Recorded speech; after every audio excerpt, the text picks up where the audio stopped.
There are a lot of moral teachings that cross through cultures. Things like lying is bad, theft is wrong, murder is evil. These are all truths that humanity has essentially agreed on for most of history. And theologians point to these core moral beliefs as a sign of a divine moral law that is built into humanity by its creator. C.S. Lewis notes that there's discussion about what exactly constitutes a sin between different cultures. Is warfare murder? Is theft for the preservation of life justified? Is there any such thing as just a little white lie? But in no culture is killing anyone for whatever reason you want, or lying about serious matters, or stealing specifically to harm the innocent openly endorsed.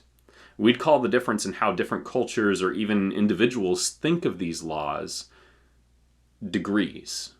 So if there's this kind of universal law that seems to be observed by humanity in various degrees, how do we know to what degree we are supposed to keep it?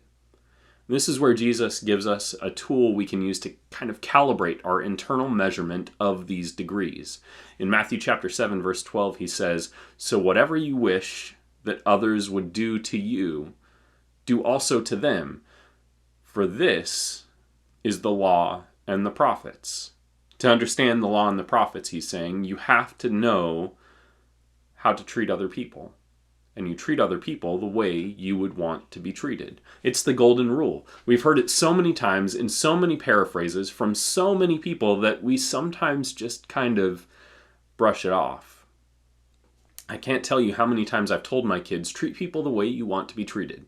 I know as a kid, I was told it all the time. I also thought it was really clever of me to turn it around a little bit, like there was this loophole. Treat other people the way they treat you, because that's how they want to be treated.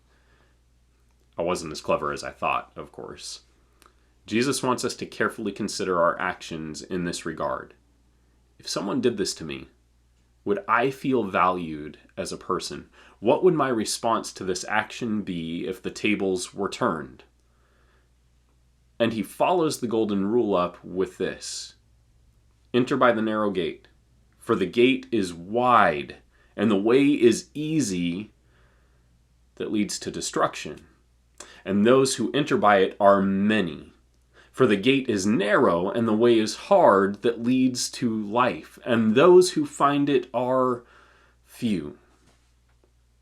Jesus acknowledges that living the golden rule is more difficult than repeating the golden rule. It's an easy thing to say, but it's far harder to do. This is why, although many cultures have some form of the golden rule, all of humanity struggles with actually implementing it.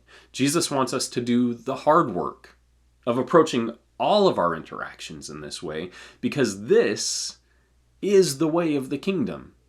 It's Jesus' way of living, constantly and continually considering the needs of others as being equal to, or perhaps even greater than our own. And when we and our community live in this way, we discover that the kingdom of heaven is nearer than we might have previously thought. I love you, and I pray today that you would love others as well as you love yourself.